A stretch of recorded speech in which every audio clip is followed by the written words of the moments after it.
Alright guys, let's talk about multiple sclerosis. I want to give a quick trigger warning. I am going to be talking about prognosis.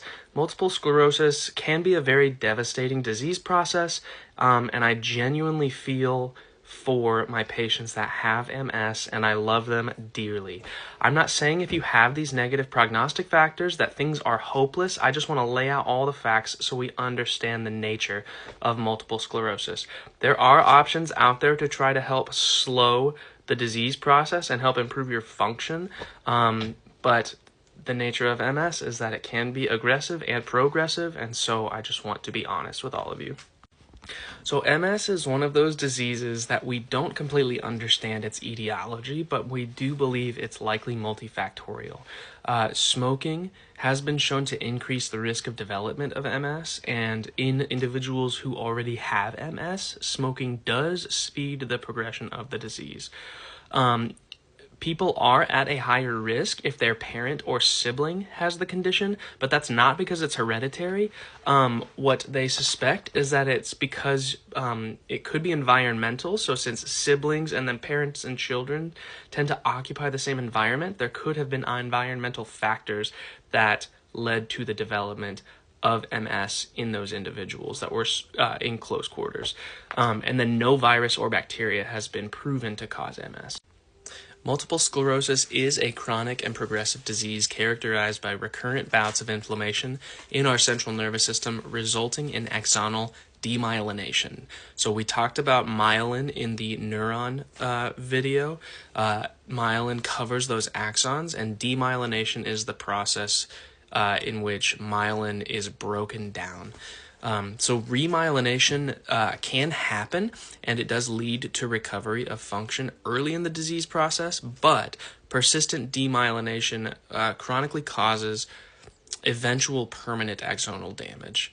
The mechanism of injury in MS, the hypothesis is that it's an abnormal immune response against the central nervous system myelin. So chronic demyelination resulting in axonal damage will eventually result in brain tissue damage, and over the decades we can actually lose brain volume as a result of this.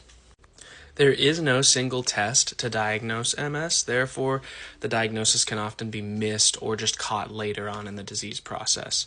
What they use is a set of criteria called the McDonald criteria to rule in the diagnosis. So if a person has two or more distinct attacks where they have a significant decrease in function, like reductions in strength, imbalance, or changes to their tone, etc., then that can rule in the diagnosis. Two or more lesions in the central nervous system found by MRI of the brain or spinal cord, or if they collect cerebrospinal fluid that show oligoclonal bands. So oligoclonal bands are just proteins or immunoglobulins that, if they're found in your cerebrospinal fluid, indicates inflammation. And then they have to go through the process of ruling out all other possible diagnoses before they can make an MS diagnosis. The clinical presentation of individuals with MS, their motor symptoms can be weakness, spasticity, exaggerated reflexes, and other upper motor neuron signs. Sensory, they tend to develop paresthesias, usually beginning distally or furthest away from the body, like in your toes, your feet, your fingers. They can have a loss of proprioception, or that awareness of how their joints are positioned in space, and vibratory sense. They can have diastatic pain, which is abnormal sensations of pain, often described as burning or tingling. And then they can have vision issues. The most common one is optic neuritis, which leads to blurred vision, color perception changes. They can also have nystagmus, which is an involuntary moving or shaking of your eyes. Oscillopsia, which is where objects will actually look like they're oscillating or jumping in your vision.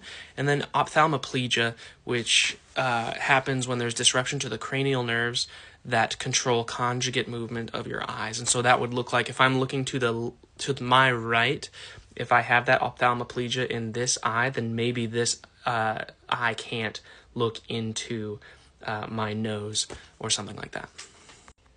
Heat intolerance can be a common symptom in MS.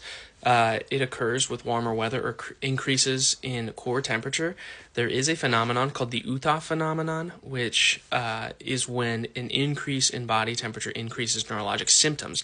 Fatigue is extremely common in patients with MS because it can be multifactorial as well. So approximately 80% of individuals have issues with fatigue.